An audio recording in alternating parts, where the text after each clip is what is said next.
I found out my boyfriend was cheating on me because of a pizza delivery mistake. Yes, a pizza.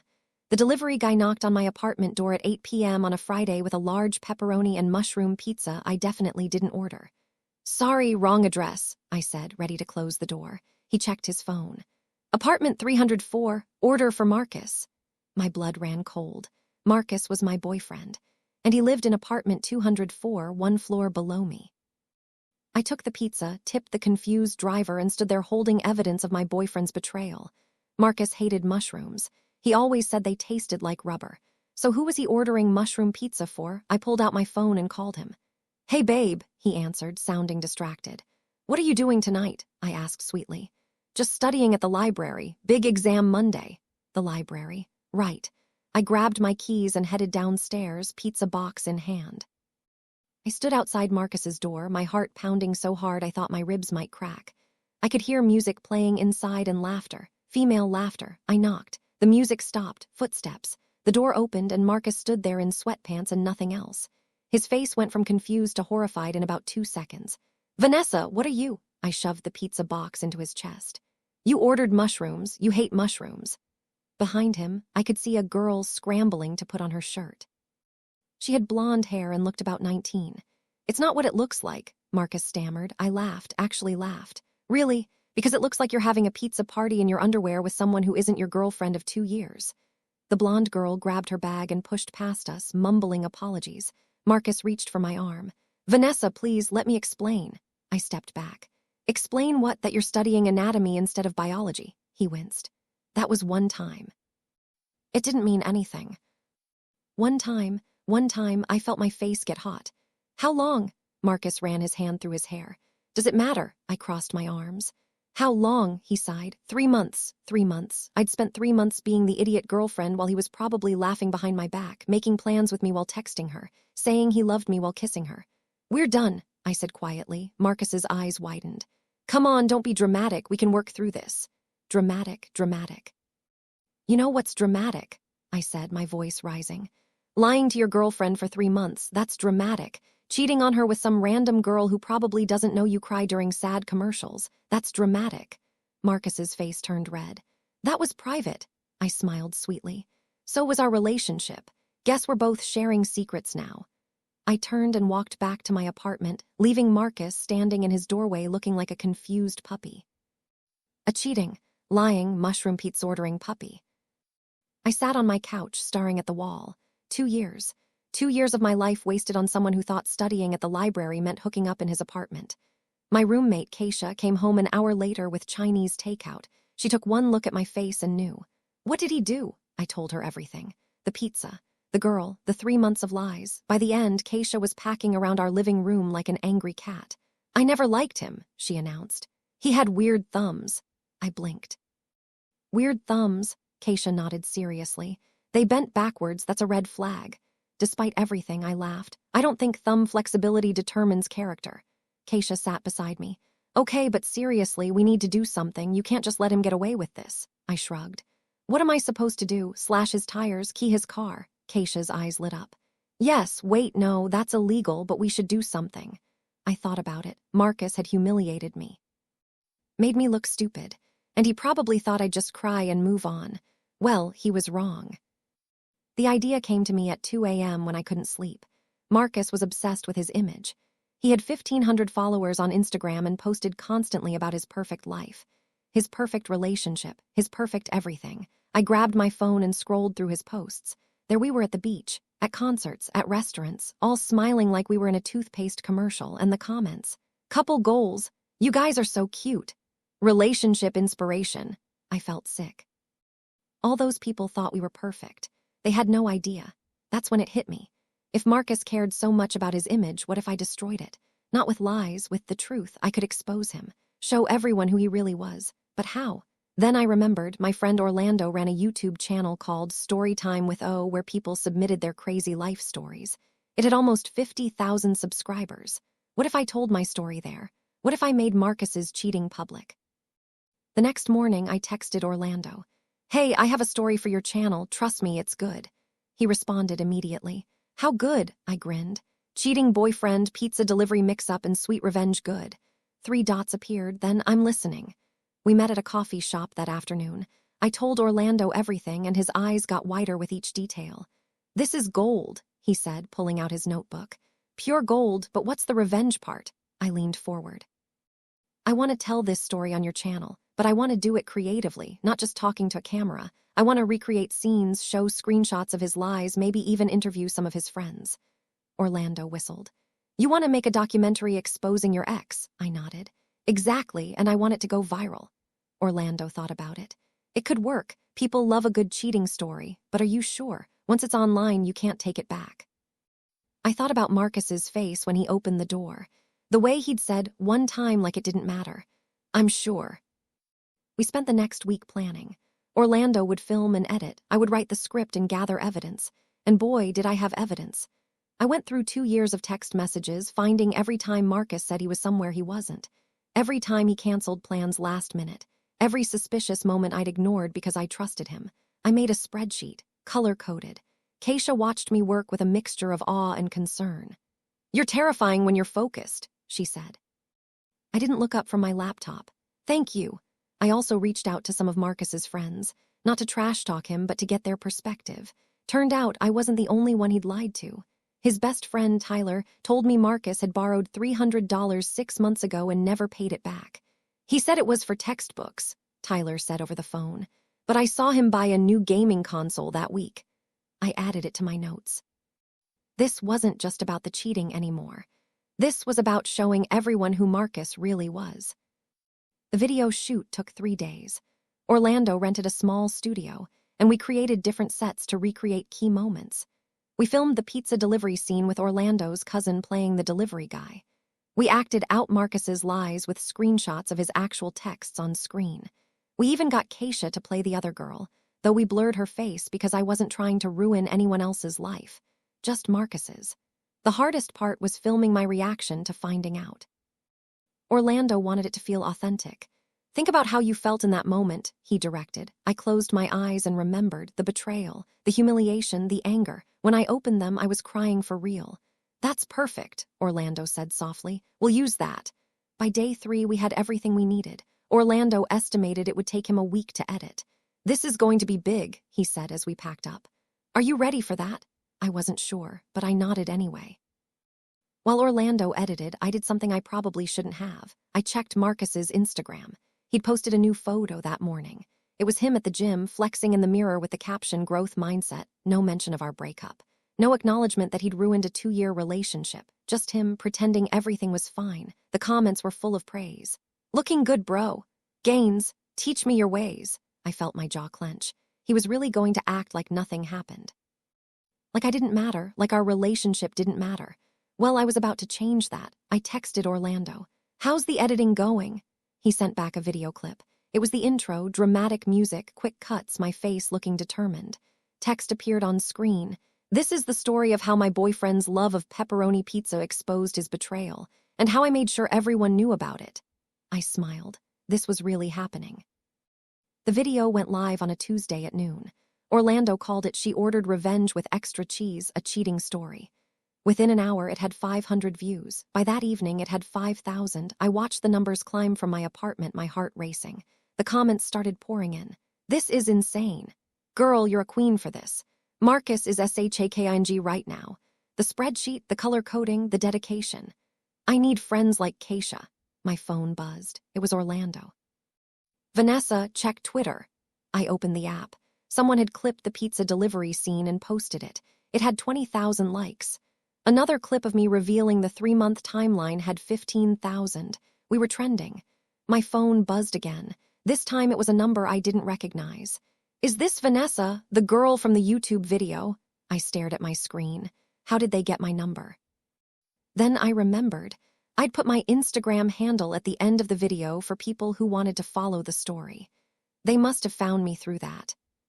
By Wednesday morning, the video had 50,000 views. By Thursday, it hit 100,000.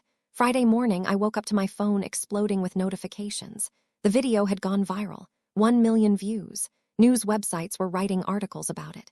Woman exposes cheating boyfriend through YouTube documentary. The pizza delivery that ended a relationship. How one girl turned heartbreak into internet gold. I couldn't believe it. My revenge plan had actually worked. But nothing prepared me for what happened next. Marcus called me. I almost didn't answer, but curiosity got the better of me. "Hello." His voice was tight with anger. "Take it down." I sat up in bed. "Take what down?" "The video, Vanessa. Everyone has seen it. My mom called me crying. My boss asked me about it. Take it down." I felt a surge of satisfaction. "No," Marcus's voice rose. "You can't do this. This is defamation. I could sue you." I laughed. "For what?" "Telling the truth. Every single thing in that video is documented. I have receipts, Marcus. Literally." There was silence on the other end. Then Marcus said something that surprised me. "I'm sorry, okay? I'm sorry I cheated. I'm sorry I lied, but did you have to humiliate me in front of everyone?" For a second, just a second, I felt bad. Then I remembered 3 months of lies. "You humiliated yourself," I said. "I just made sure everyone knew about it." Marcus made a frustrated sound. "My life is ruined because of you." I thought about that. Was his life ruined? Or was he just facing consequences for the first time? "Your life isn't ruined," I said finally. "You're just not getting away with being a jerk anymore. There's a difference." I hung up before he could respond. My hands were shaking. Keisha, who'd been listening from the doorway, came and sat beside me. "You okay?" I nodded. "Yeah, I think I am." The video kept growing. By the weekend, it had 3 million views. Orlando called me ecstatic. "Vanessa, we're getting sponsorship offers. People want to interview you." I couldn't process it. This was supposed to be simple revenge. Now it was a whole thing. The interview requests were overwhelming. Local news wanted me on their morning show. A podcast about relationships wanted to discuss modern dating. Even a women's magazine wanted to feature my story. I agreed to do the morning show because my mom watched it religiously and I knew it would make her laugh. The host, a cheerful woman named Patricia, greeted me warmly. "Vanessa, the woman of the hour, tell us, what made you decide to go public with your story?" I thought about how to explain it. I think a lot of people stay quiet when they're hurt because they're embarrassed. But I realized I had nothing to be embarrassed about. Marcus made the choice to cheat. I just made the choice to not protect his reputation. Patricia nodded enthusiastically. "And the response has been incredible. Have you heard from Marcus?" I smiled. "He called to ask me to take the video down." The audience gasped. Patricia leaned forward. "And what did you say?" I shrugged. "I said no." The audience erupted in applause. I felt powerful, like I'd taken something back that Marcus had stolen from me. After the interview aired, something unexpected happened. Other people started reaching out with their own stories. Girls who'd been cheated on, guys who'd been lied to, people who'd been betrayed by friends, family, coworkers. They all wanted to share their experiences. Orlando and I talked about it. "What if we made this a series?" he suggested. "Real people telling their real revenge stories. We could call it Receipts, revenge stories that went viral." I loved the idea. Over the next month, we filmed 5 more episodes. There was the girl who discovered her boyfriend was engaged to someone else and sent the proof to his fiancée. The guy who found out his business partner was stealing from him and wore a wire to their next meeting. The woman who learned her best friend was spreading rumors about her and created a group chat exposing every lie. Each story was different, but they all had one thing in common: people who refused to stay quiet about being wronged. And audiences loved it. Within 2 months, Orlando's channel went from 50,000 subscribers to 500,000. But success came with problems. Marcus's friends started leaving nasty comments on my Instagram. "You're pathetic. Get over it. You ruined his life over a mistake." I tried to ignore them, but some comments got under my skin. One person wrote, "This is why men don't trust women. You're all crazy." That one hurt. Was I crazy? Had I gone too far? I called my older sister, Brianna, who always told me the truth even when I didn't want to hear it. Did I mess up? I asked her. Brianna was quiet for a moment. "Do you regret it?" I thought about that. "No, but people are saying I'm vindictive, that I should have just moved on." Brianna sighed. "Vanessa, you exposed someone who lied to you for months. You didn't lie about him. You didn't make anything up. You just refused to pretend it didn't happen. If that makes you vindictive, then so be it." Her words made me feel better. I wasn't crazy. I was just done being the person who stayed quiet to make other people comfortable. 3 months after the video went viral, I got a message that changed everything. It was from the blonde girl who'd been at Marcus's apartment that night. Her name was Harmony. "Hi, Vanessa. I know you probably hate me, but I wanted to reach out. I had no idea Marcus had a girlfriend. He told me he was single.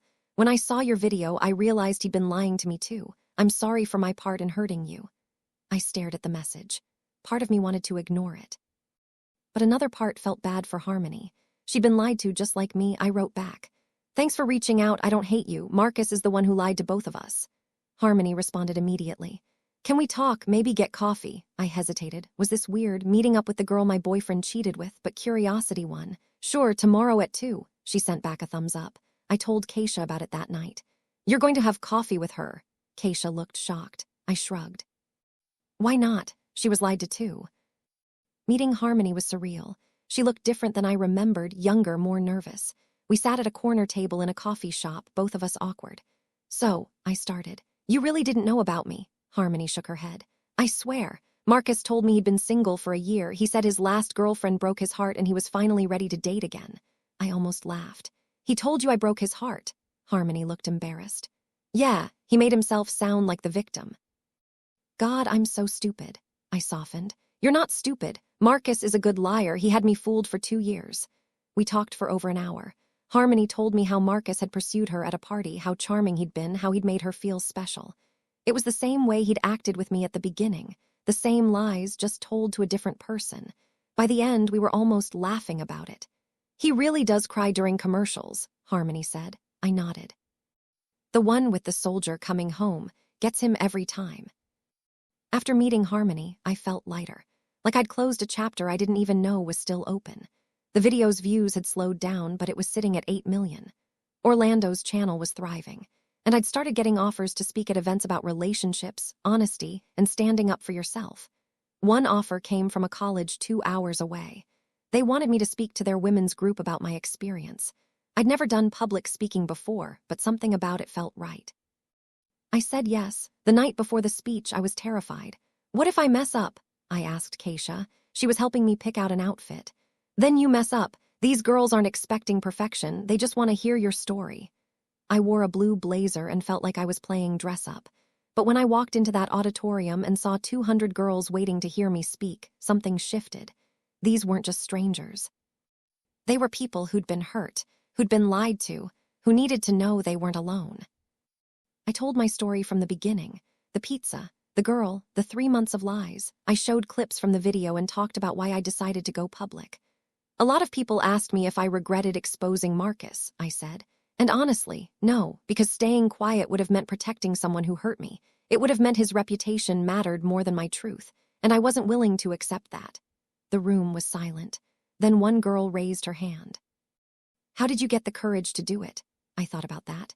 I don't know if it was courage. I think I was just tired of being the only one who felt bad about what happened. Marcus got to walk around like nothing was wrong while I dealt with the pain alone. I wanted him to face consequences, real consequences, not just losing me, but losing the image he'd worked so hard to build. Another hand went up. Do you think he learned anything? I smiled sadly. I don't know. I hope so. But that's not really my problem anymore. After the speech, girls lined up to talk to me. They shared their own stories of being cheated on, lied to, gaslit. Some cried. Some thanked me for giving them permission to be angry.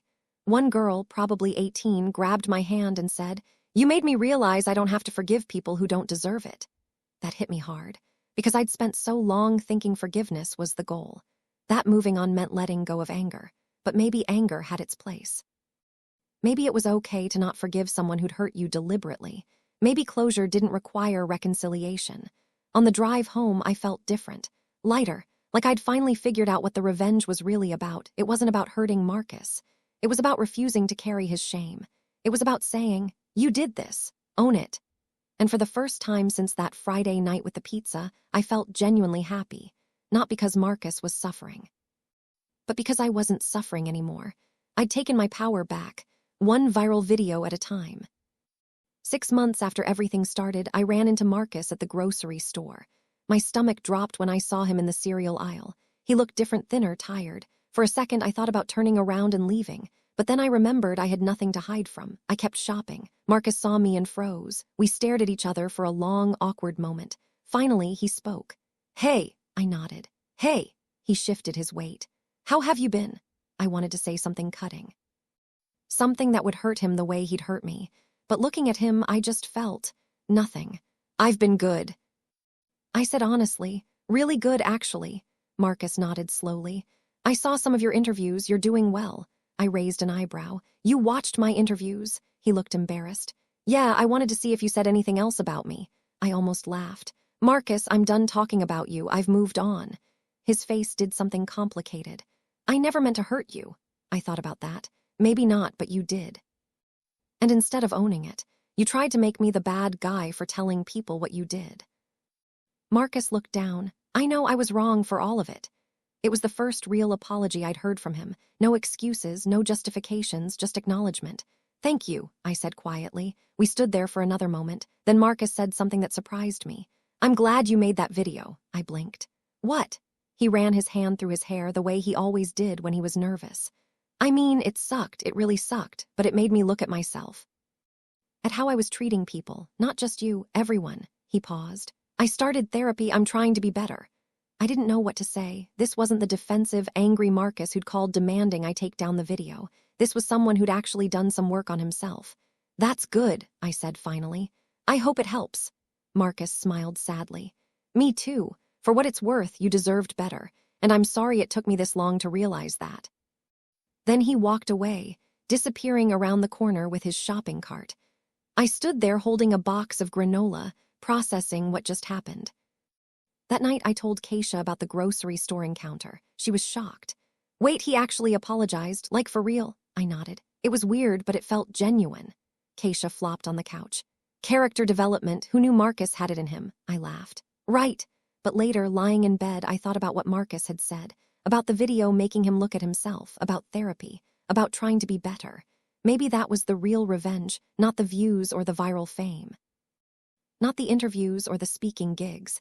It was the fact that Marcus had been forced to confront who he was, and somewhere in that confrontation he decided to change. I didn't need him to suffer. I needed him to understand. And finally, he did. The next morning, I recorded a follow-up video for Orlando's channel. I told the story of running into Marcus at the grocery store. I talked about his apology and what it meant. I think we get revenge wrong sometimes, I said to the camera. We think it's about making someone hurt the way they hurt us. But real revenge is living well, moving on, being happy. And sometimes, if you're lucky, it's watching the person who hurt you actually learn from their mistakes. Follow-up video got 2 million views in a week. The comments were different this time. Less about drama, more about growth. This is closure done right. Maya showing us how to heal and move forward. Marcus's redemption arc was unexpected but appreciated. We love to see personal growth. One comment stuck with me. You gave him consequences and those consequences changed him. That's powerful. It was powerful because I'd stopped thinking about revenge as punishment. It was accountability. It was saying, your actions have effects, face them. And Marcus had faced them. He'd lost his perfect image, he dealt with embarrassment. He'd been forced to look at himself honestly, and apparently he'd chosen to change. I couldn't have asked for better revenge than that. Orlando and I kept making videos. The Receipts series became one of the most popular things on his channel. We featured all kinds of stories, some funny, some sad, all real. And through it all, I learned something important. Your pain doesn't have to be private. Your truth doesn't have to stay hidden. Sometimes the bravest thing you can do is say, this happened to me, and I'm not going to pretend it didn't. A year after the original video went viral, I was invited to speak at a TEDx event. Me, at TEDx, I couldn't believe it. The topic was the power of truth in the digital age. I spent weeks preparing my speech, working with Orlando to include video clips and visuals. The night before the event, I was so nervous I couldn't eat. What if I forget everything? I asked Brianna over the phone. She laughed. Then you'll remember it in the middle and keep going. You've told this story 100 times, Vanessa. You know it by heart. She was right. I did know it. Not just the facts, but the feelings. The anger and hurt and determination that had driven me to make that first video. The strength I'd found in refusing to stay quiet. The healing that came from owning my story instead of hiding it. The next day, I walked onto that TEDx stage wearing a red dress and the same confidence I'd worn to that college speech a year ago. The lights were bright. The audience was huge. And for one terrifying second, my mind went blank. Then I saw someone in the third row. It was Keisha, holding up a sign that said RECIPTS Queen Crown. I started laughing. The audience laughed too, though they didn't know why. And just like that, the fear disappeared. I told my story, all of it.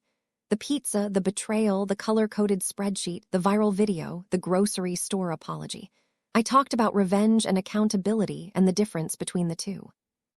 I talked about how the internet had amplified my voice in ways I never could have imagined. We live in a world where everyone has a platform, I said. Where one video can reach millions of people in days. That's powerful, but it's also a responsibility. Because once you put something online, you can't take it back. You have to be sure of your truth, sure of your intentions, and sure you can handle the consequences. I paused. When I posted that video, I was sure. I'm still sure. Because staying silent would have meant Marcus's comfort mattered more than my truth. And I've learned that my truth matters. Your truth matters. All our truths matter. The speech ended with a standing ovation. I stood there, overwhelmed and grateful and a little bit shocked that this was my life now. After the event, people crowded around wanting to talk, to share their stories, to thank me. One woman, probably in her 50s, grabbed my hand. "I stayed quiet for 30 years about something my husband did," she said, tears in her eyes. "Watching your video made me finally tell my daughters the truth. Thank you for being brave enough to speak." I hugged her, crying too. This was bigger than Marcus, bigger than revenge. It was about giving people permission to stop protecting the people who hurt them, to stop prioritizing other people's reputations over their own healing. That night, Orlando, Keisha, Brianna, and I celebrated at a restaurant. "To Vanessa," Orlando said, raising his glass, "who turned a pepperoni pizza into a movement." We all laughed and clinked glasses. "I can't believe this is my life," I said. Keisha grinned. "Girl, you made this your life. You took something awful and turned it into something powerful. That's incredible." She was right. I had done that. Little old me, who just wanted to expose a cheating boyfriend, had somehow created something bigger. Looking back now, I don't regret any of it. Not the video, not the publicity, not even running into Marcus at the grocery store. Because all of it taught me something important. You are not responsible for protecting the people who hurt you. You are not obligated to keep their secrets or hide their mistakes. Your truth is yours to tell. And if telling it makes someone uncomfortable, that's their problem, not yours. Marcus taught me what betrayal felt like. But I taught myself what strength felt like. I learned that anger, when channeled properly, can be productive. That vulnerability can be powerful. That sometimes the best revenge isn't revenge at all, it's refusing to let someone's actions define your story. I still run into people who recognize me from the video. Sometimes at coffee shops, sometimes at airports, once at a movie theater. They always ask the same thing. Was it worth it? And I always give the same answer. Absolutely. Because it was. Every view, every comment, every interview, every speech.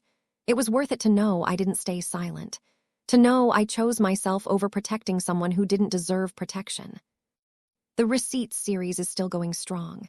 Orlando and I just signed a deal to turn it into a podcast. We're getting more stories than we can keep up with, people from all over the world wanting to share their experiences. Some are dramatic, some are simple.